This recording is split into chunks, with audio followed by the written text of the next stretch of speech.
ஞானஸ்தானம் எடுத்துட்டேன், இத்தனை வருஷம் சபைக்கு வர, தேவன் அதை விரும்புகிறவர் இல்லை. உன் நடத்தை, உன் பேச்சு கிறிஸ்துவை வெளிப்படுத்த ஆரம்பிக்கணும். அல்லேலூயா. உன் சிந்தனைகள், நீ சிந்திக்கிறத கூட கர்த்தர் பார்த்து கொண்டே இருப்பார். சில பேர் சும்மாவே உட்காந்து கொண்டு மற்றவங்களை குறை சொல்லினே இருப்பாங்க.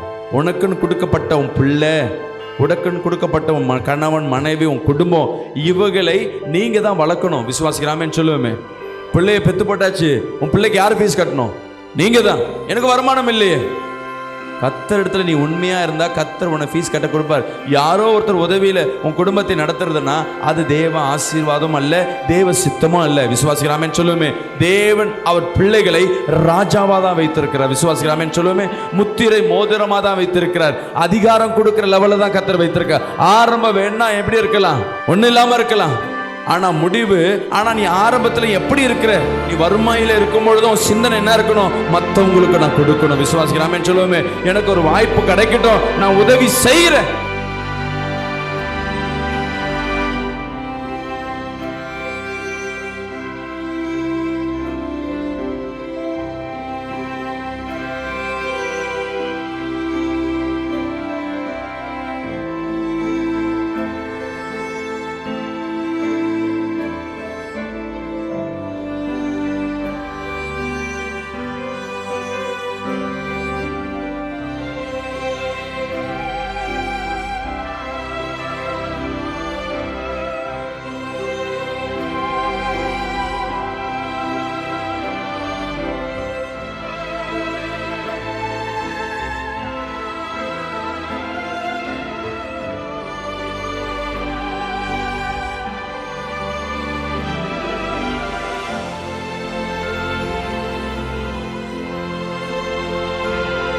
இந்த நாள் கர்த்தர் நம்மோடு பேசுகிற வார்த்தை எடுத்து படிப்போம். பிலிப்பியர் 4ஆம் அதிகாரம் 13ஆம் வசனத்தை நாம் வாசிக்க கேட்போம். இயேசு கிறிஸ்துவின் ஊழியக்காரராகிய பவுலும் தீமோத்தேயுவும் பிலிப்பு பட்டணத்தில் கிறிஸ்து இயேசுவுக்குள்ளான பரிசுத்தவான் அனைவருக்கும் கண்காணிகளுக்கும் உதவிக்காரருக்கும் எழுதுகிறதாவது. ஆமென். அன்பு பிரியமான ஜனமே, ஒரு பட்டணத்துக்கு தேவனோடு உலாவின, தேவனோடு இடைப்பட்ட தேவதாசர்கள், ஊழியக்காரர்கள், ஒரு ஊழியக்கார பட்டணத்தை பார்த்து அவங்க பேசுறாங்க. தொடர்ந்து அடுத்த 2 லைனை படிங்களேன். அடுத்த வசனத்தை, நம்முடைய பிதாவாகிய தேவனாலும் கர்த்தராகிய இயேசு கிறிஸ்துவினாலும் உங்களுக்கு கிருபையும் சமாதானமும் உண்டாவதாக. சுவிசேஷம் உங்களுக்கு அறிவிக்கப்பட்ட நாள் முதல் இதுவரைக்கும் நீங்கள் அதற்கு உடன்பட்டவர்களாய் காணபடியால் நான் பண்ணுகிற ஒவ்வொரு விண்ணப்பத்திலும் உங்கள் அனைவருக்காகவும் எப்போதும் சந்தோஷத்தோடு விண்ணப்பம் பண்ணி உங்களின் நற்கிரியை தொடங்கினவர் இயேசு கிறிஸ்துவின் நாள் பரியந்தம் முடிய நடத்தி வருவார் என்று நம்பி நான் உங்களை நினைக்கிற பொழுதெல்லாம் என் தேவனை ஸ்தோத்தரிக்கிறேன். போதுமா? பிலிப்பர் என்ன பண்றாரு? அந்த பட்டணத்துக்காய் ஜெபம் பண்ணுறாங்க.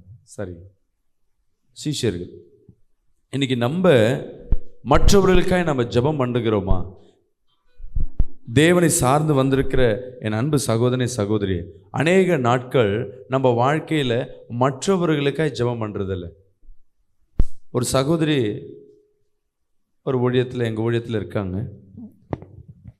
அவங்க எல்லாருக்கும் ஜெபம் பண்ணி கொண்டே இருப்பாங்க. அவங்களுடைய விருப்பம் எப்படின்னா, அநேகருக்கு ஜெபம் பண்ணுறது அவங்க விருப்பமாக இருக்கும். அவங்கக்கிட்ட என்ன பண்ணுவோம், ஒரு விண்ணப்பத்தை கொடுத்துருவோம். அவங்க என்ன பண்ணுவாங்க, ஜெபிச்சுனே இருப்பாங்க. நல்லா சந்தோஷமாக இருக்கும். பரவாயில்லையே, நல்லா ஜெபிக்கிறாங்க, அவங்கள பார்த்தா ரொம்ப பிரியமாக இருக்கும். ஆனால் என்ன நடந்ததுன்னா, ஒரு 2 வருடங்கள் நடந்திருந்தது. 3வது வருடங்கள் இவங்க அவங்க கூடவே சொந்தக்கார் பிள்ளை, இவங்க பார்த்து வளர்ந்த அந்த பிள்ளை சபைக்குள்ளே வருது. அந்த சபைக்கு அந்த பிள்ளை நாளுக்கு நாள் நல்ல சபையின் ஜெபம் பண்ணும் பொழுது அந்த கூடுகையில் கலந்து கொண்டு அவங்க வாழ்க்கையில் என்ன இருக்குன்னா, வாரமான ஒரு சாட்சி சொல்லுவாங்க. எங்கள் வீட்டில் எப்படி நடந்தது, நான் ஜெபிச்சேன், போன வாரம் நடந்தேன், எங்கள் வீட்டில் இப்படி நடந்தது, நான் இப்படி நல்லா இருக்கேன். அவங்க என்ன ஆயிடுச்சுன்னா நாளுக்கு நாள் வளர்ச்சி அடைய ஆரம்பித்தாங்க. வளர்ச்சின்னா நம்ம வளர்ச்சியை நம்ம எதை பார்ப்போம்னா வருமானத்தில் பார்ப்போம். நான் இப்போ தான் 2 சவரம் செயின் வாங்கி கொடுத்தாரு, இப்போ தான் 1 சவரம் செயின் வாங்கி கொடுத்தாரு, இப்போ தான் புதுசாக நாங்கள் ஏசி வாங்கினோம், இப்போ தான் நான் எங்கள் வீட்டில் வாஷிங் மிஷின் வாங்கினோம். இது சொல்ல சொல்ல இவங்களை கூட்டிகிட்டு வந்த அந்த பழைய விசுவாசிக்கு என்ன ஆயிடுச்சுன்னா ஒரு பொறாமை. அவங்க தான் எப்படிப்பட்டவங்க? நல்லா ஜெபிக்கிறவங்க. இப்போ இவங்க வீட்டில் என்ன ஆகுதுன்னா இருக்கிற நகையெல்லாம் என்ன பண்ணுறாங்க? அடமான வைக்கிற சூழ்நிலை. ஏன்? ஏதோ ஒரு நெருக்கம், ஏதோ ஒரு சூழ்நிலை, இவ்வளோதான். இப்போ ஜெபிக்கிறது இவங்க கம்மியாயிடுச்சு. ஒரு நாள், பாஸ்டர் நான் இனிமேல் நான் ஜெபிக்க மாட்டேன் பாஸ்டர். ஏம்மா திடீர்னு இந்த முடிவுக்கு வந்துட்டேன்?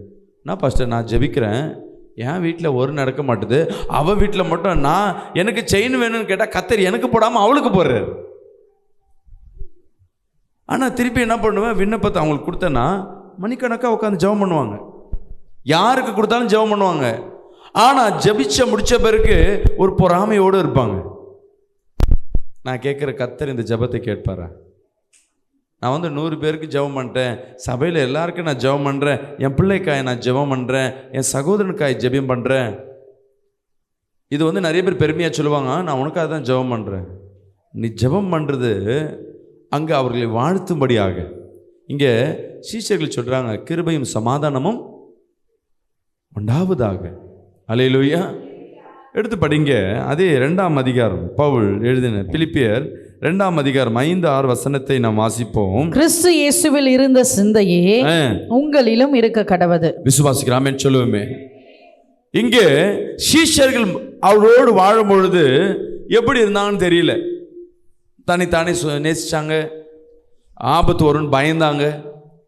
எப்போ தேவ ஆவியானவரால் சீஷர்கள் நிரப்பப்பட்டார்களோ, பெந்தகோஸ்தே நாளன்று நிரப்பப்பட்டார்களோ, அந்த நாள் முதல் சீஷர்கள் எப்படியாய் மாறுறார்கள்? இயேசுவாக மாறுறார்கள். அல்லேலூயா. இன்னைக்கு நம்ம கிறிஸ்துவுக்குள்ள இருக்கிறோம், ஜெபிக்கிறோம், தேவனை தேடி ஓடி வரோம், கரெக்டு. ஆனால் கர்த்தர் எதிர்பார்க்கிற காரியம் நீங்க கிறிஸ்துவாய் மாறுவது. அல்லேலூயா. நான் கிறிஸ்துவ மதங்க இல்லை, நான் சபைக்கு போகிறேங்க இல்லை, எங்கள் கடவுள் ஏசப்பாங்க, அதை தேவன் எதிர்பார்க்கல. நம்ம பெருமையாக சொல்லுவதை எதிர்பார்க்கல. தேவன் சொல்லுகிறார், நான் உன் இருதயத்தில் நான் குடியிருக்கிறேன். அல்லேலூயா. அவரோட ஆலயம் எதுன்னா இது அல்ல, நீங்கள் போகிற ஆலயம் அல்ல, இருதயம் என்ற இந்த கூடாரத்துக்குள்ளே தான் அவர் குடியிருக்கிறார். ராமேன் சொல்லுவோமே. அப்போ இந்த கூடாரத்தில் இருக்கிற தேவன் எப்படியா இருக்கிறார்? இந்த கூடாரத்தில் கோபம் வருது, யாரை பார்த்தாலும் எரிச்சல், யாரை பார்த்தாலும் பொறாமை, கட்டுப்பு. இப்படியே இந்த கூடாரத்துக்குள்ள என்ன இருக்கும் பொழுது உங்களை பார்த்தா என்ன வெளிப்படும்? உண்மையாகவே கோபம் வரும். யாரை பார்த்தாலும் எரிச்சல், கணவன் மேலே எரிச்சல், மனைவி மேலே எரிச்சல், உறவு மேலே எரிச்சல், நண்பன் மேலே எரிச்சல், வேலை சரைவர்கள் மத்தியில் எரிச்சல். உள்ளுக்குள்ளே நிறைய பேருக்கு பார்த்தீங்கன்னா இந்த கூடாரத்துக்குள்ளே எரிச்சல் வந்துடுச்சுன்னா, கோபம் வந்துடுச்சுன்னா, நிறைய பேர் நினைப்பாங்க வீட்டில் மட்டும் கோபம் இல்லை, அவங்க எங்கே போகிறாங்களோ அங்கே கோபப்படுவாங்க. வீட்டில் தன் மனைவியை சிநேகிக்காதவங்க, கணவனை சிநேகிக்காதவங்க வெளியே போனாலும் நேசிக்க மாட்டாங்க. அங்கே நேசிக்கிறது போல இருக்கும், அதெல்லாம் நடிப்பாக தான் இருக்கும். அல்லேலூயா. வேலை ஸ்தலத்தில் உன் கூட வேலை செய்கிறவங்க, பிஸ்னஸில் இருக்கிறவங்க, அக்கம் பக்கம் உறவுகளை நீ நேசிக்கவே மாட்ட, குடும்பத்தில் நீ சிநேகம் இல்லாதவன். ஏன்னா இந்த இடம் எப்படி இருக்குது? எரிச்சல் உள்ளதாய், கசப்புள்ளதாய் இங்கே காணப்பட சில இடத்துல சில பேர் சொல்லுவாங்க வெளியே போனால் நல்லா இருக்காங்க, நல்லா இருக்கிற மாதிரி தெரியும், ஆனால் அங்கே எரிச்சலோடு தான் அவங்களோடு காணப்படுவாங்க. அல்லேலூயா. குடும்ப உறவுகள் அட்ஜஸ்ட் பண்ணிப்பாங்க. சில நேரங்களில் உன்கிட்ட ஏதோ ஒரு காரியம் மற்றவர்களுக்கு தேவை இருக்குன்னா உன் கோபங்கள் எல்லாம் அட்ஜஸ்ட் பண்ணிப்பாங்க, உன் கடுமையாக நீ பேசுகிறதெல்லாம் அட்ஜஸ்ட் பண்ணிப்பாங்க. சில நேரங்களில் நீ என்ன சொன்னாங்களும் கம்முன்னு இருப்பாங்க. ஏன்னா உன்கிட்ட ஏதோ ஒன்று இருக்குது, உன்கிட்ட இருக்கிறது அவங்களுக்கு கிடைக்காது, ஒன்றை யூஸ் இல்லைன்னு நினச்சிட்டாங்கன்னா சின்ன பேசுறது கூட பெரிய இஷ்யூவாய் மாறும். அல்லேலூயா. சில கணவன் மனைவியெல்லாம் பார்த்தீங்கன்னா அட்ஜஸ்ட் பண்ணி நல்லா இருப்பாங்க. எப்போ பிரிவினை இருக்குன்னா அங்கே கணவன்கிட்டேருந்து ஒன்றும் கிடைக்காதுன்னு முடிவாயிடுச்சுன்னா கணவன் பேசுகிறதெல்லாம் குத்தமாக மாறிடும். ஆமாவா இல்லையா? மனைவி கிட்ட இருந்து ஒன்றும் கிடைக்காதுன்னா மனைவி எது செய்யறதா இருந்தாலும் குத்தமாக மாறிடும். ஏன் இந்த இடத்துல யார் இருக்கா? ஏசப்பாவா? எரிச்சல், கோபம். அல்லேலூயா. அப்போ சில பேர் சொல்லுவாங்க அவங்க மேலே மட்டும் அன்பு காட்டுறாங்க, அதெல்லாம் நடிப்பு. மனுஷனால் என்ன பண்ண முடியாது? ரெண்டு இடத்துல வாழ முடியாது, தெரிஞ்சுக்கங்க. ஒரு இடத்துல உண்மையாக, ஒரு இடத்துல நடிக்கிறது போல் மற்றவங்களுக்கு பார்த்தா தெரியும். ஆனால் உண்மை பார்த்தீங்கன்னா ஒரு இடத்துல நடிக்கிறாங்க, ஒரு இடத்துல ரியலாக இருக்காங்க. அல்லேலூயா. அநேக நேரங்களில் தன் குடும்பத்தில் மட்டும்தான் அவர்கள் உண்மையான ரூபத்தில் இருப்பாங்க.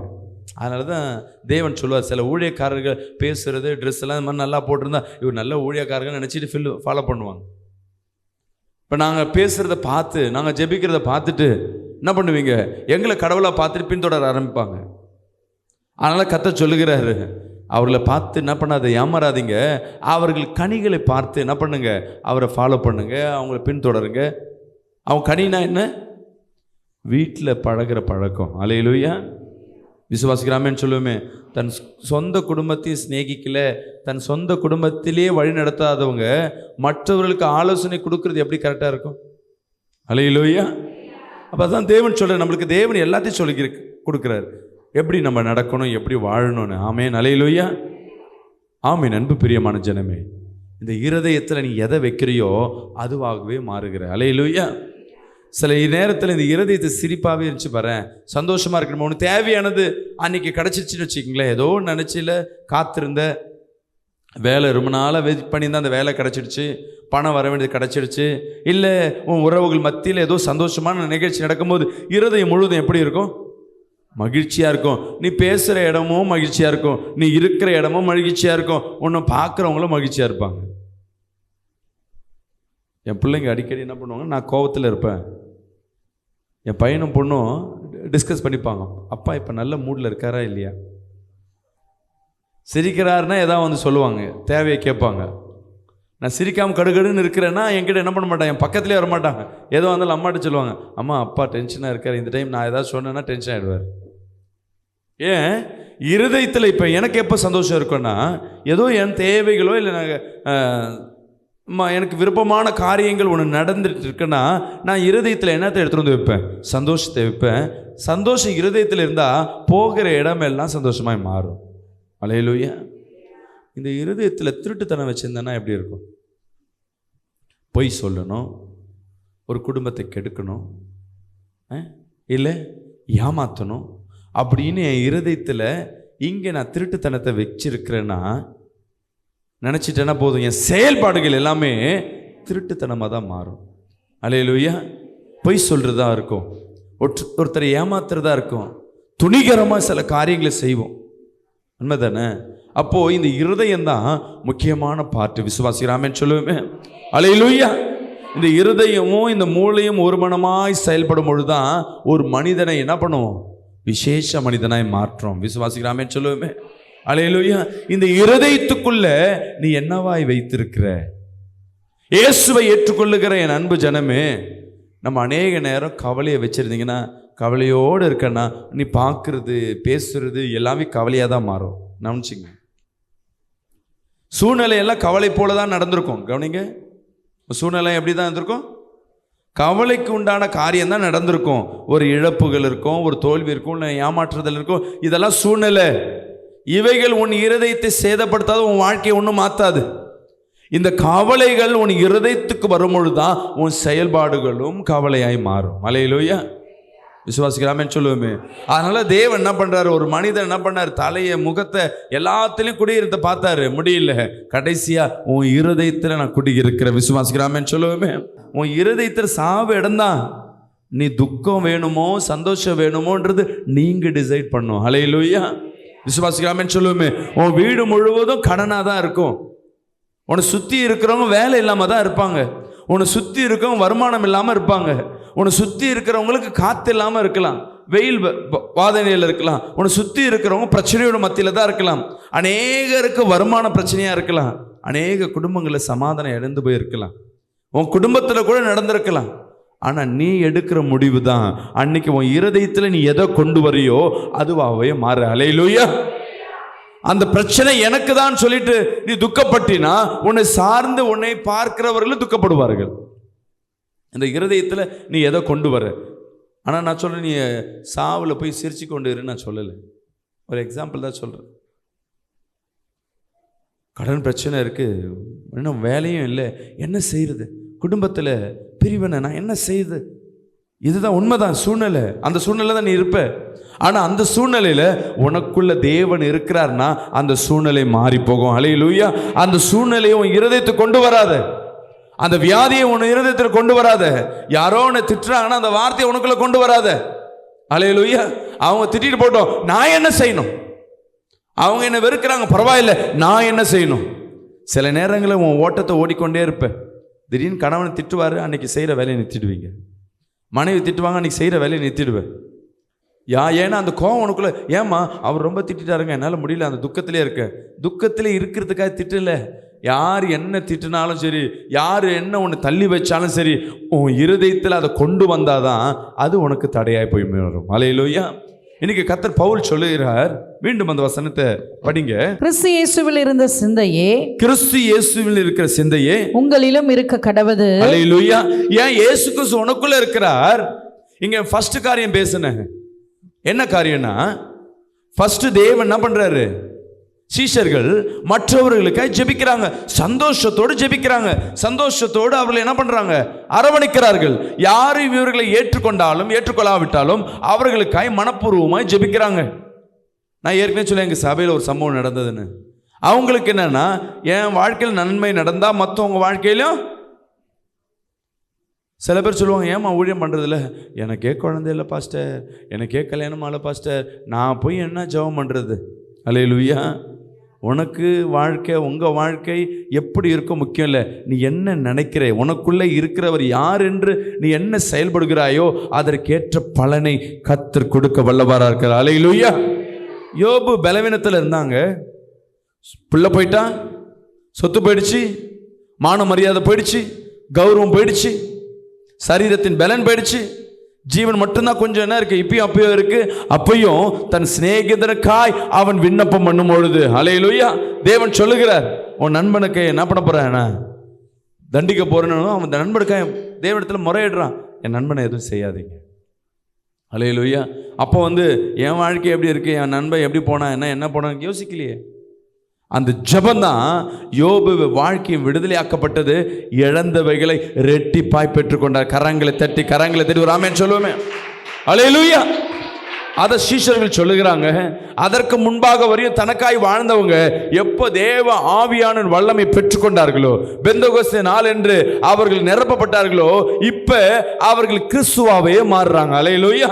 இன்னைக்கு வந்திருக்கிற ஒவ்வொருத்தரும், தேவ வார்த்தை கேட்கிற ஒவ்வொருவரும் தேவ பார்வையில் நீங்க கிறிஸ்துவர்கள். ஹல்லேலூயா. தேவன் எப்படிங்க இந்த உலகத்தில் வெளிப்படுவார்? ஒருத்தவங்க நன்கொடை கொடுக்குறாங்கன்னு வச்சுங்களேன். இப்பெல்லாம் பார்த்தீங்கன்னா ஸ்கூல் ஃபீஸ் கட்ட முடியாது.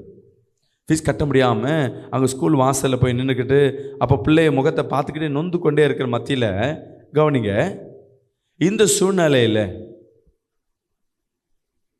யாரோ ஒருத்தர் உங்களுக்கு என்ன பண்ணுறாரு? ஸ்கூல் ஃபீஸை ஹெல்ப் பண்ணுறாரு. இப்போ உங்களுக்கு யார் கடவுள்?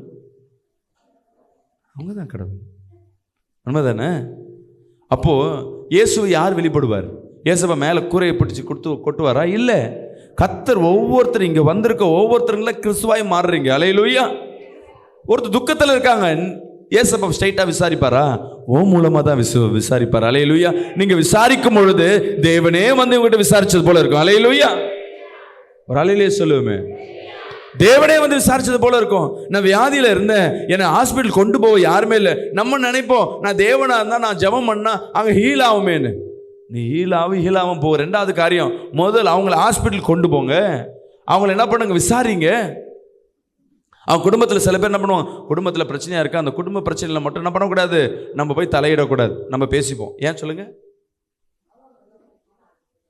அந்த பிரச்சனை நாளைக்கு நம்ம வீட்டில் வந்துடும். ஹல்லேலூயா.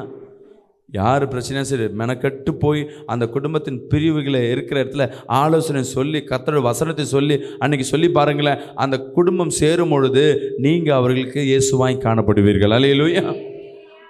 அதான் இங்க வசனம் சொல்லுகிறது 2ஆம் அதிகாரத்துல, கிறிஸ்து இயேசுவில் இருந்து சிந்தனையே உங்களிலும் இருக்க கடவுள். ஹல்லேலூயா.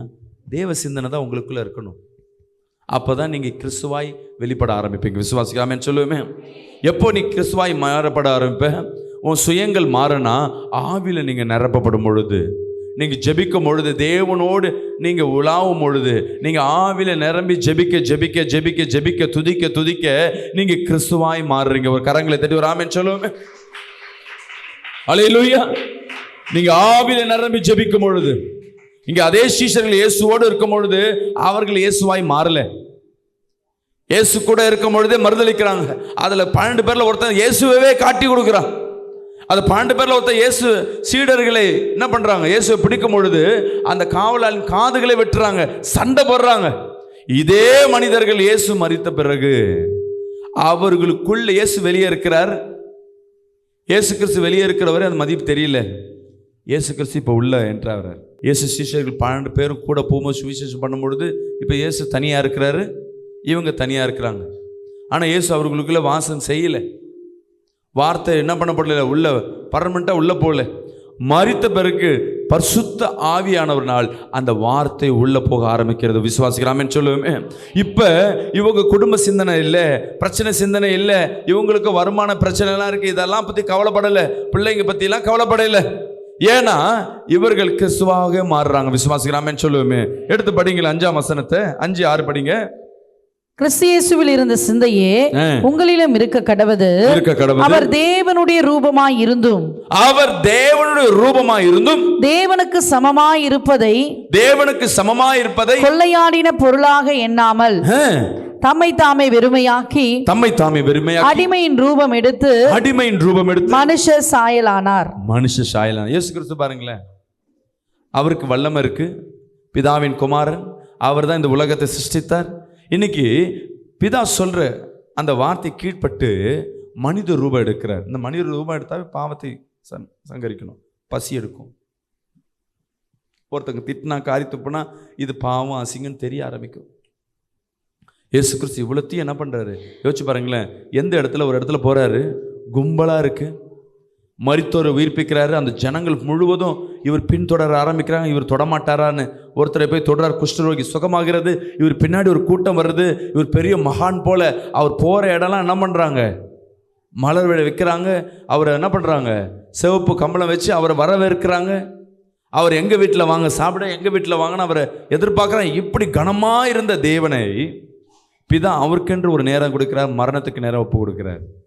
இந்த மரணத்துக்கு நேரம் உள்ள வரும் பொழுது, இதே சிலுவையை சுமந்து கொண்டு போகும் பொழுது யாரெல்லாம் இவரை என்ன பண்ணாங்க, பெருமையாய் பேசினாங்களோ, வரவேற்றாங்களோ, அவர்கள் எல்லாம் இவரை பார்த்து திட்டக்கூடிய சூழ்நிலை. ஹல்லேலூயா. காரி துப்புறாங்க, காரி துப்ப ஆரம்பிக்கிறாங்க, திட்ட ஆரம்பிக்கிறாங்க.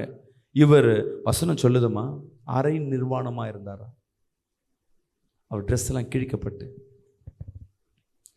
சில வேதம் சொல்லுது, சில பேர் ஆராய்ச்சியாளர் சொல்கிறாங்க அவருக்கு இங்கே துணி கட்டிட்டு போனாங்கன்னு. நம்ம சிலுவையில் பார்த்தீங்கன்னா அவர் கீழே மட்டும் துணி கட்டின மாதிரி இருக்கும்.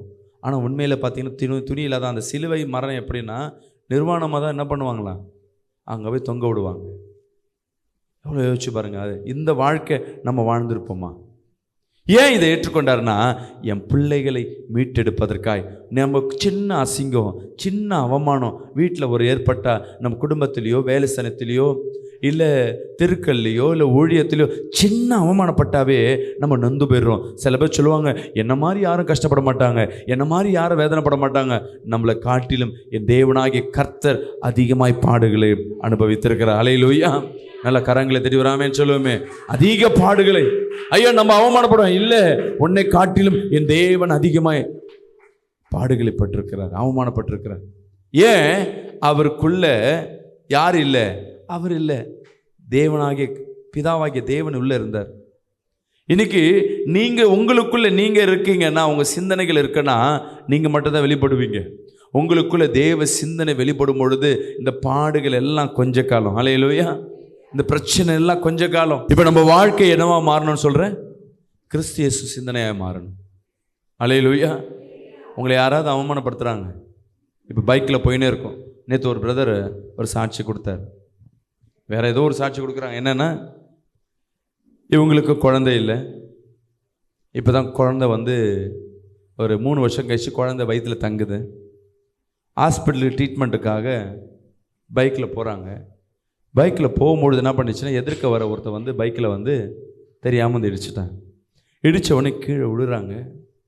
விழுந்த உடனே அந்த சகோதரர் என்ன பண்ணுறாரு, மனைவிக்கு இந்த மாதிரி ஆயிடுச்சு, இவ்வளோ வருஷமாக காத்திருந்த இவன் வந்து இப்படி அடிச்சிட்டான்னு அவனை போட்டு அடிக்கிறாங்க. அடித்தவன் என்ன பண்ணுறான், அடித்த உடனே அடி வாங்கின என்ன பண்ணுறாருன்னா, அந்த இடத்துல முழங்காலிட்டு, ஏசப்பா நான் தெரியாமல் வந்து இடிச்சிட்டேன், அந்த சகோதரிக்கும் உள்ளே இருக்க குழந்தைக்கு எதுவும் நடக்கூடாதுன்னு அடித்தவனுக்கு ஒரு நிமிஷம் கை கஷ்டப்பட ஆரம்பிச்சிட்டார். ஐயோ என்னடா இந்த ஆளை அடிக்கிறேன், தெரியாமல் அடிச்சிட்டேன், நான் ஏதாவது பண்ணுன்னு சொல்லுவான் இல்லை திட்டுவான்னு பார்த்தானா, அவன் வந்து முழங்கால் போட்டு ஏன் எனக்காக என் பிள்ளைக்காகவும் என் மனைவிக்காக ஜெபம் பண்ணுறான்னு, நான் தப்பு பண்ணிட்டேனோ அப்படின்னு யோசிக்க ஆரம்பிக்கிறேன். அல்லேலூயா. ஒரு நிமிஷம் தப்பு பண்ணிட்டேனோ யோசிக்கிறாரு. அவள் பார்த்துட்டு, ஏன் பிரதர் அடித்து இன்னும் கோவம் வராமல், ஏன் பிரதர் இப்படி பண்ணிட்டீங்க, நாங்கள் கஷ்டப்பட்டு இப்போ தான் ஹாஸ்பிட்டல் போயிருக்கோன்னு. அதுக்கு அந்த பிரதர் சொல்ல, எனக்கும் குழந்தை இல்லை, ஒரு குழந்தை இல்லாத கஷ்டம் எனக்கு தெரியும், நான் தெரியாமல் அடிச்சுட்டு அதுக்கு தான் என்னை மன்னிச்சுக்குங்க. அல்லேலூயா. இங்கே கிறிஸ்து குணம் யார்கிட்ட இருக்கு? இடித்தவரா? நம்மளாம் என்ன பண்ணுவோன்னா, நெருக்கத்தில் இருக்க இந்த டைம் யாரை இடிச்சிருந்தா உடனே என்ன பண்ணுவோம், கண்டிப்பாக திட்டுவோம், அவர் செஞ்சது கரெக்டு தான். இந்த டைமில் நான் செஞ்சது தப்பாக ரைட்டாக கூட என்ன பண்ண முடியல, யோசிக்க முடியாது, அந்த கோபம். ஆனால் அந்த நம்பர் பாருங்க, இடித்தவருக்கு தெரியாமல் இடிச்சிட்டுன்னு தெரியுது, என்னை அடிக்கும் பொழுது ஒன்று ஓடி போயிருக்கணும், இல்லை பதிலுக்கு திட்டிருக்கணும், ஏதாவது பண்ணியிருக்கணும். அடியை வாங்கிட்டு அதே இடத்துல முழங்காலிட்டு, ஏசப்பா இந்த பிள்ளைக்கு என்ன பண்ணக்கூடாது, இந்த சகோதரிக்கு ஒன்றுமே நடக்கூடாது, இந்த கர்ப்பத்தை நீங்கள் ஆசீர்வதிங்க. உண்மையை பார்த்தீங்கன்னா, இந்த குழந்தை இல்லாமல் போனாங்க பார்த்தீங்களா, அவங்களும் கிறிஸ்துவர்கள், 2 பேரும் கிறிஸ்துவர்கள். இப்போ இந்த அடித்தார் பார்த்தீங்களா, அவர் சபைக்கு போகிறவர் தான், ஆனால் சரியாக சபைக்கு போகிறது இல்லை. இப்போ இவர் பண்ணுற ஜபத்தை பார்த்துட்டு ஸ்ட்ரெயிட்டாக ஹாஸ்பிட்டல் போகிறாங்க. இவர் ஒன்றும் செய்ய முடியல, அடிக்க முடியலையே, ஸ்ட்ரெயிட்டாக ஹாஸ்பிட்டல் போகிறாங்க. டாக்டர்கிட்ட செக் பண்ணுறாங்க. டாக்டர் சொல்லிட்டாங்க குழந்தை கலைஞ்சிச்சுன்னு. மனைவி அழுகுறாங்க, இவர் அழுகுறாங்க. உடனே அங்கே இருக்க நர்ஸு சொல்லுது, நீங்கள் இன்னொரு டாக்டரை போய் செக் பண்ணுங்க. அதே ஹாஸ்பிட்டலில் ஒன்று நர்ஸு சொல்லுது. சரின்னு சொல்லிட்டு என்ன பண்ணுறாங்க, அங்கேருந்து போயிட்டு கவர்மெண்ட் ஹாஸ்பிட்டலுக்கு உள்ளே வர்றாங்க. அங்கே காசுலாம் கொடுத்து ஏதோ ஒன்று கம்பெனிக்கு இப்போ ஸ்கேன் எடுத்து பாருங்கன்னா, டாக்டர் சொல்கிறாரு இந்த குழந்தை நல்லா இருக்கு. அல்லேலூயா. விசுவாசிக்கிறாமேன்னு சொல்லுவோமே. இப்போ குழந்தை கன்ஃபார்ம் ஆகிடுச்சு.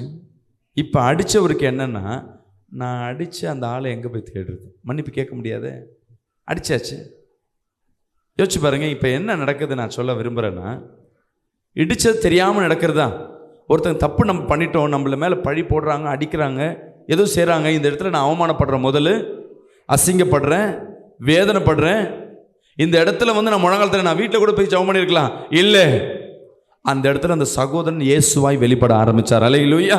அவர் ஒரு ஊழியக்காரர் கிடையாது, அவர் பெரிய ஜெபிக்கிறார் இல்லை, ஒரு சபைக்கு போகிற ஒரு சாதா. அவருக்கு என்னன்னா, நானே குழந்தை இல்லாமல் கஷ்டப்படுறேன், இன்னொருத்தர் வாழ்க்கையில் குழந்தை வராதபடி நான் என்ன பண்ணிட்டேன், ஒரு தடையா இருந்துட்டேனே. அல்லேலூயா. கரெக்டுங்களா? இவர் இயேசுவாய் வெளிப்பட்டதுனால இந்த சகோதரி எப்பயாவது இடத்த சபைக்கு போவார், அந்த சகோதரி மட்டும் சர்ச்சைக்கு போவாங்க. இந்த குழந்தை கன்ஃபார்ம் ஆன உடனே அவருக்குள்ளே அந்த டெய்லி அந்த சகோதரி நினைக்க, தெரியாமல் அடிச்சிட்டேனே, ரத்தம் வர மாதிரி அடிச்சிட்டேனே. இவர் இப்போ உண்மையாகவே கிறிஸ்துவை ஏற்றுக்கொள்ள ஆரம்பிச்சிட்டார். அல்லேலூயா. மனைவி மட்டும்தான் போயிட்டு இருந்தாங்க, இவர் வெறும் பிக்கப் ட்ராப் பண்ணவர். இப்போ இவரும் சபைக்குள்ளே நுழைய ஆரம்பிச்சு. ஏன்னா இவர் கிறிஸ்துவாய் மாறினது நிமித்தமாக. விசுவாசிக்கலாமேன்னு சொல்லுவோமே. இந்த சகோதரன் நான் தெரியாமல் அடிச்சிட்டங்க போயிருக்கலாம், இல்லை வெளியே போய் ஜெபம் பண்ணியிருக்கலாம், அந்த டைமை இவருக்கு வாக்குவாதம் பண்ணியிருக்கலாம். நீ தான் வந்த, நிறைய பேர் என்ன சொல்லுவான், நீ தான் இப்படி வந்த, நான் தான் இப்படி வந்த, வேணுன்ட்டு யாரும் போய் இடிச்சிக்க மாட்டாங்க. ஏதோ அவங்க டைரக்ஷன் தெரியாமல் தான் நம்ம போய் இடிச்சிருப்போம். இவர் அதை சொல்லாமல் முழங்கால் போட்டு ஜெபிச்சது ஒரு மனிதனை மாற்றி இருக்குன்னா, ஏன்னா அவர் கிறிஸ்துவாய் மாறினார். இன்னைக்கு அநேக நேரங்களில் கணவன் மனைவி சண்டை வரும் மத்தியில், மனைவியானவர் என்னைக்காவது வரும், நீ அமைதி காத்துப்பாரு, நீ உனக்குள்ள கிறிஸ்து இருக்கிற, ஒன்றும் இல்லை, இந்த இடம் கிறிஸ்து இருக்கிறன்னு நினச்சிங்க. என்ன சகோதரியே, முதல் பிரச்சனை வர்றது சின்ன பிரச்சனை பெருசாக மாறுறது. உன் வீட்டுக்குள்ளே மட்டும் இருக்க பிரச்சனையை தெரு ஃபுல்லாக போகிறதுக்கு காரணம் எங்கேருந்து ஆரம்பிக்கும்னா சகோதரியால் தான் ஆரம்பிக்கும். அல்லேலூயா. முதல் சகோதரியானவங்க உங்கள் இருதயத்தில் யார் இருக்கிறா? உன் கணவனா, உன் பிள்ளையா, இல்லை உன் பெற்றோரா, இல்லை ஏசப்பாவா? ஏசப்பான்னு மட்டும் ஒரு ஆமேன்னு சொல்லுவேமே, எல்லாம் போய் சொல்கிறீங்க. அல்லேலூயா. எனக்குள்ளே இயேசு கிறிஸ்து இருக்கிறாருன்னா உங்கள் கணவர் காசு கொடுக்கலன்னு என்ன பண்ணக்கூடாது? ஒரு சகோதரிகிட்ட போன வாரம் 2 நாளுக்கு போன அமாவாசை எப்போ ஜெபம் பண்ணும்போது ஒரு வார்த்தை சொன்னேன். உன் கணவனுக்கு வேலைக்கு போகலையா, அவங்க கிட்ட போய் என்ன பண்ணாத, சண்டை போட்டுனே நிற்காத. குடும்ப பொறுப்பு வரலன்னு சொல்லி அவன்கிட்ட போய் நச்சரிச்சு என்ன பண்ணுற, ஏன் பண்ணுற, ஏன் போலன்னா உன் மேலே பாசம் வராது, உன்னை பார்த்தாவே வெறுப்பு தான் வரும். நீ என்ன பண்ணு, தேவ சமூகத்தில் போய் முழங்கால் போட்டு ஜெபம் பண்ணு. உன் கணவனை அழகாக தூக்கின்னு போய் என்ன பண்ண, ஒரு வேலையில் வகிப்பார். சொல்லி முடிச்சுட்டு ப்ரேயர் முடித்த பிறகு கீழே இருக்கணும் ஒரு சகோதரி வெயிட் பண்ணிக்குது. பாஸ்டர் நீங்கள் பாட்டுன்னு இப்போ சொல்லிட்டீங்க, இந்த ஆள் ஏற்கனவே வேலைக்கு போக மாட்டாரு, இப்போ என்னை பாரு பாஸ்டர் பாஸ் சொல்லிட்டாருன்னு சொல்கிறாரு, இந்த ஆள் வேலைக்கு போனால் தானே பாஸ்டர். அங்கேயே என் பக்கத்தில் நின்று 2 பேர் திடீர்னு இருக்காங்க. நான் அப்பயும் சொல்கிறேன், அம்மா இப்பயும் சொல்கிறேன், இவர்கிட்ட நீ சொல்ல அவர் வேலைக்கு போக மாட்டேன், உன் மேலே வெறுப்பு தான் வரும். நீ முழங்காலிடு, நீ இயேசுவாய் மாறு. அல்லேலூயா. இயேசு யார்கிட்ட போய் யார்கிட்டயா கெஞ்சி இருக்கிறாரம்மா சொல்லுங்கள்? சீஷர்கள்கிட்ட போய் ஒரு முறை கெஞ்சினார், எனக்காக ஜெபம் பண்ணுங்க. அவங்க ஜெபம் பண்ணாங்களா?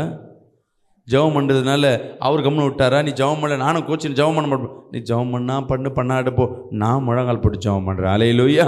விசுவாசிக்கிற ஆமென் சொல்லுவோமே. அல்லேலூயா. இவர்கள் எனக்கு சப்போர்ட்டுக்கு வருவாங்கன்னு நினச்சேன்.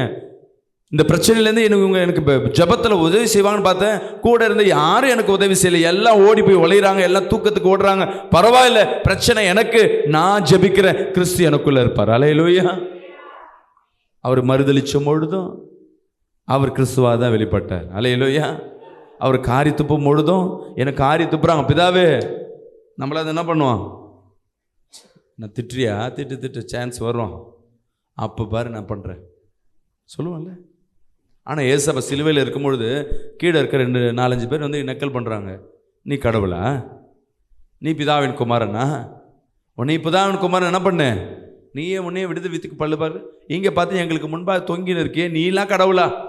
அந்த அவமானப்படுத்தும் பொழுது நம்மள தான் என்ன பண்ணுவான், எங்கள் அப்பா போயிருக்கார், என் கணவன் வெளியே போயிருக்கான், அவன் மட்டும் வரட்டும், எங்கள் அண்ணன் வெளியே போயிருக்கான், அவன் மட்டும் வரட்டும், அது வரை திட்டு வாங்கினே இருப்பேன், யாராவது வரட்டுமே. அல்லேலூயா. விசுவாசிக்கிற ஆமென் சொல்லுவோமே. நான் ஒரு கணவன் மனைவி சண்டை ஒரு 2வது தெருவில் நடந்துன்னு இருக்கு. நாங்களும் இன்னும் வெளியே பார்த்துன்னு இருக்கோம். அந்த அவன் சகோதரி அவன் பாட்டுன்னு இஷ்டத்துக்கு திட்டுறான். அந்த அம்மா அமைதியாக இருக்குது, அடிக்கப்பட்ட ஆட்டுக்குட்டி மாதிரியே அமைதியாக இருக்குது, கேட்டுனே இருக்குது. அவன் அசிசமாக திட்டுறான், அடிக்க போகிறான், மெரிக்க போகிறான், அதுவும் அழுதுன்னு கம்முனுக்கு ஒரு வார்த்தை பேசலை. கொஞ்ச நேரம் கழிச்சு அந்த பக்கமாக அவங்க அண்ணன் வரான். அண்ணன் அங்கே வர்றதை பார்த்த உடனே அப்போ தான் இந்த சகோதரி சுயரூபம் வெளியே ஆரம்பிக்குது. அவன் சட்டையை போய் பிடிக்குது. இது வரையும் கம்முனு 1 மணி நேரம் திட்டுறவரை கம்முன்னு இருந்தது. அவங்க அண்ணன் வந்து சட்டையை கை பிடிச்சான். அவன் என்ன பண்ணுவான், அவன் முடிய பிடிச்சான் பாருங்க. பார்த்துட்டு அவன் தங்கச்சி அடிக்க வர, அண்ணா இவ்வளோ நேரம் இப்படி பண்ணியிருந்தானா. 2 பேரும் சேர்ந்து அவனை போட்டு மொத்த ஆரம்பித்தாங்க. நம்மளாம் அதே தான் அதை செய்வோம். எது நடந்தாலும் சரி, உங்கள் இருதயத்தில் யார் இருக்கிறா, நெருக்கப்படும் போது நீ கிறிஸ்துவாய் மாற ஆரம்பிச்சு. தேவன் அநேகருக்காய் ஜெபம் பண்ண ஆரம்பித்தார். அல்லேலூயா. மனதுருக ஆரம்பித்தாய். கர்த்தர் உன்னை கண்டிப்பாக மற்றவங்களை நேசிக்க ஆரம்பிக்கும் பொழுது தேவன் உன்னை நேசிக்க ஆரம்பிப்பார். அல்லேலூயா. தேவனுக்கு நீ பிரியமான பிள்ளையாய் மாறுவே. விசுவாசிக்கிற ஆமென் சொல்லுவோமே. நீ எவ்வளவாய் மற்றவர்களை நேசிக்க நீங்கள் ஏதாவது இடத்துல கோவப்படுறீங்க, ஏதாவது தவறான முடிவு எடுக்கிறேன்னா உன் இருதயத்தில் யார் இருக்கிறான்னு டிசைட் பண்ணிக்கோங்க. உன் வீட்டில் சண்டை வருது, சண்டை பெருசாக வருது, உன் பிள்ளைய யாரோ அடிச்சிட்டாங்க, திட்டாங்க, இப்போ நீ என்ன ரியாக்ஷன் எடுக்கணுன்றது ஒரு நிமிஷம் யோசிச்சுப்பார். ஏன் இருதயத்தில் யார் இருக்கா? இயேசு உன் இருதயத்தில் இருந்தா நீ என்ன டிசைட் பண்ணுவியோ அதை அந்த இடத்துல பண்ணுங்க. உன்னை யாரும் அவமானப்படுத்துறாங்க, இப்போ நம்ம கேட்டே ஆகணும். உன் பிள்ளைய ஒருத்தர் வந்து என்ன பண்ணுது, இன்னொரு பிள்ளை வந்து பக்கத்து வீட்டில் கார பிள்ளை அடிச்சிச்சு. இப்போ நம்ம சண்டை போடணும் உன் பிள்ளைக்காக. என்ன உன் பிள்ளை அழுது ரத்த காயப்படுது, சண்டை போடுவீங்களா? இல்லை உனக்குள்ளே இயேசு இருக்கிறான்னு நினைப்பீங்களா? முதல்ல அந்த பிள்ளையும் அவங்க அம்மாவை திட்டிட்டு தான் என்ன பண்ணுவான், இருக்கிற ஃப்ரெண்டாக இருந்தாலும் அந்த கோபத்தில் நம்ம என்ன செய்வோம்னு தெரியாது. ஆமென். அன்பு பிரியமான ஜனமே, தேவன் உங்களை நேசிக்கிறவராக இருக்கிறார். நான் பேரை மாற்றிக்கிட்டேன், ஞானஸ்தானம் எடுத்துட்டேன், இத்தனை வருஷம் சபைக்கு வரேன். தேவன் அதை விரும்புகிறவர் இல்லை. உன் நடத்தை, உன் பேச்சு கிறிஸ்துவை வெளிப்படுத்த ஆரம்பிக்கணும். அல்லேலூயா. உன் சிந்தனைகள், நீ சிந்திக்கிறத கூட கர்த்தர் பார்த்து கொண்டே இருப்பார். சில பேர் சும்மாவே உட்காந்து கொண்டு மற்றவங்களை குறை சொல்லினே இருப்பாங்க. உனக்குன்னு கொடுக்கப்பட்ட உன் பிள்ளை, உனக்குன்னு கொடுக்கப்பட்ட உன் கணவன், மனைவி, உன் குடும்பம், இவங்களை நீங்க தான் வளர்க்கணும். விசுவாசிக்கிறாமேன்னு சொல்லுவேமே, பிள்ளைய பெத்து போட்டாச்சு, உன் பிள்ளைக்கு யார் ஃபீஸ் கட்டணும்? நீங்க தான். எனக்கு வருமானம் இல்லையே. கர்த்தர் இடத்துல நீ உண்மையா இருந்தா கர்த்தர் உன்னை ஃபீஸ் கட்ட கொடுப்பார். யாரோ ஒருத்தர் உதவியில உன் குடும்பத்தை நடத்துறதுன்னா அது தேவ ஆசீர்வாதம் அல்ல, தேவ சித்தமும் அல்ல. விசுவாசிக்கிறாமேன்னு சொல்லுவோமே, தேவன் அவர் பிள்ளைகளை ராஜாவா தான் வைத்திருக்கிறார். விசுவாசிக்கிறாமேன்னு சொல்லுவோமே, முத்திரை மோதிரமா தான் வைத்திருக்கிறார். அதிகாரம் கொடுக்கிற லெவலில் தான் கர்த்தர் வைத்திருக்கார். ஆரம்பம் வேணா எப்படி இருக்கலாம், ஒன்றும் இல்லாம இருக்கலாம். ஆனா முடிவு, ஆனா நீ ஆரம்பத்துல எப்படி இருக்கிற, நீ வறுமையில இருக்கும் பொழுதும் சிந்தனை என்ன இருக்கணும், மற்றவங்களுக்கு நான் கொடுக்கணும். விசுவாசிக்கிறாமேன்னு சொல்லுவோமே, எனக்கு ஒரு வாய்ப்பு கிடைக்கட்டும், நான் உதவி செய்யறேன். இங்க தசம பாகத்தை கொடு, காணிக்க கொடுக்கறத பத்தி நான் பேசல. மற்றவர்களுக்கு நீ எப்படியா இருக்கிற? சில நேரங்களில் வேலை இல்லாமல் இருப்ப, வீட்லேயே உட்காந்துருப்ப. எனக்கு அந்த கர்த்தருக்கு பிடிக்கும் நினைக்கிறீங்களா? உழைச்சி தான் வேலை செய்யணும் கர்த்தர் சொல்லியிருக்கிறார். சில பேர் வாரத்தில் 2 நாள் 3 நாள் வேலை செய்ய, 3 நாள் சும்மா இருக்கிறது. தேவனுக்கு அது பிடிக்காது. கர்த்தர் எத்தனை நாள் வேலை செய்ய சொல்லியிருக்கிறார்? 6 நாள், 6th டே. நீ 6 நாள் வேலை செய்யாமல் நீ அந்த ஊழியம் செஞ்சா கூட கர்த்தருக்கு பிரியம் இல்லாமல் இருக்கு. 6 நாள் உழைக்கணும். உனக்கு கொடுக்கப்பட்ட உன் பிள்ளை, அந்த பிள்ளைக்கு நீங்கள் தான் சேர்த்து வைக்கணும். உன் குடும்பத்துக்கு நீங்கள் தான் சேர்த்து வைக்கணும். ஐயா, எனக்கே வழி இல்லைங்க. நமக்குன்னு ஒரு குடும்பம் வந்துடுச்சு, நமக்குன்னு பிள்ளை வந்துடுச்சு, நமக்குன்னு ஒரு மனைவியை, ஒரு கணவனை கொடுத்துருக்குற அந்த கணவன் குடிகார கணவனாக இருந்தாலும் அந்த கணவனை வழி நடத்துறது யாராக இருக்கணும்? நம்ம தான் இருக்கணும். அல்லேலூயா. இன்னைக்கு வந்திருக்கிற என் அன்பு ஜனமே, தேவன் உங்களோடு பேசி கொண்டிருக்கிறார். உன் எதிர்பார்ப்பு எங்கே இருக்குன்னா, இந்த வாழ்க்கையில் தேவன் சொல்லுகிறார், இங்கே வருமானம் வரணும், இங்கே வசதி வரணும், சமாதானம் வரணும் தான் அநேகர் சபைக்குள்ளே வரீங்க, அதை தான் தேடி போறீங்க. தேவன் சொல்லுகிறார், பரலோக ராஜ்யத்தை தேடும் பொழுது இந்த இவைகள் எல்லாம் தானாய் கொடுக்கப்படுமா? அல்லேலூயா. யார் ஒருவர் பரலோக ராஜ்யத்தை குறித்து என்னைக்காவது, ஐயோ நான் இந்த தவறு பண்ணுகிறேன், இந்த தவறு பண்ணால் பரலோகத்துக்கு போக முடியாது, என் மனைவியை நான் அடிக்கிறேன் பரலோகத்துக்கு போக முடியாது, என் பிள்ளையை நான் வெறுக்கிற பரலோகத்துக்கு போக முடியாது, என் உறவுகளை நான் வெறுக்கிற பரலோகத்துக்கு போக முடியாது. கர்த்தர் உங்களோடு பேசி கொண்டிருக்கிறார். உன் வருகைக்காய் யார் ஒருவர் காத்திருக்கிறாங்களோ, பரலோகத்தில் எனக்காய் ஒரு இடத்தை கர்த்தர் வைத்திருக்கிறார், அந்த இடத்திற்காக யார் ஒருவர் காத்திருக்கிறார்களோ அவர்களுக்கு கர்த்தர் நீ கேட்காதவைகள் எல்லாவற்றையும் கர்த்தர் கொடுப்பார். விசுவாசிக்கிறாமேன்னு சொல்லுவோமே, இந்த உலகம் முழுவதும் உனக்கு ஆசீர்வாதமாய் மாறும். ஒரு தவறு செய்யும் பொழுது, ஒருத்தரை துணிஞ்சு பேசும் பொழுது உனக்குள்ள நம்பிக்கை இருக்கும், ஐயோ நான் இதை பேசிட்டேன்னா பரலோகத்துக்கு நான் போக முடியாது. இன்னைக்கு நிறைய பேரோட வாழ்க்கை பரலோக ராஜ்யத்தை குறித்து எதிர்பார்க்காதபடி இருக்கீங்க. இன்னைக்கு கர்த்தர் உங்களோடு பேசி கொண்டிருக்கிறார். இன்னைக்கு அநேகரை கர்த்தர் தன்னுடைய சாயலாகவே மாற்றி கொண்டிருக்கிறார். அப்படியே கண்களை மூடுவோமா? ஆமென். பிலிப்பியர் 4ஆம் அதிகாரம் 6-7 சொல்லுகிறது. கண்களை மூடுங்க, அப்படியே அந்த வசனத்தை படிங்க. நீங்கள் ஒன்றுக்கும் கவலைப்படாமல் எல்லாவற்றையும் குறித்து உங்கள் விண்ணப்பங்களை ஸ்தோத்திரத்தோட கூடிய ஜெபத்தினாலும் வேண்டுதலினாலும் தேவனுக்கு தெரியப்படுத்துங்கள். கர்த்தர் சொல்லுகிறார், நீ யாரை குறித்து கவலைப்படாத. உன் இருதயத்துல கவலை இருக்கா, துயரங்கள் இருக்கா, ஒன்றுக்கும் கவலைப்படாதபடி கவலையோடு ஒரு விண்ணப்பத்தை வைக்கிறேன்னா தேவனை விசுவாசிக்கலன்னு அர்த்தம். கவலை வரும்பொழுது தேவன் உள்ள இல்லைன்னு அர்த்தம். உனக்குள்ள தேவன் இருக்கிறார்னா உன் பிரச்சனை வரும்பொழுது ஒன்றுக்கும் கவலைப்படாமல் படிங்க. நீங்கள் ஒன்றுக்கும் கவலைப்படாமல் எல்லாவற்றையும் குறித்து உங்கள் விண்ணப்பங்களை ஸ்தோத்திரத்தோடு கூடிய ஹல்லேலூயா. உங்க விண்ணப்பங்கள் எப்படி இருக்கணுமா?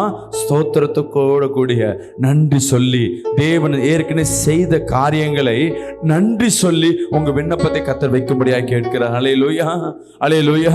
நீங்க நன்றி சொல்ல நன்றி சொல்ல நன்றி சொல்ல நன்றி சொல்ல கர்த்தர் உன் எல்லா விண்ணப்பங்களையும் கர்த்தர் பாதுகாக்கிறவரா இருக்கிற.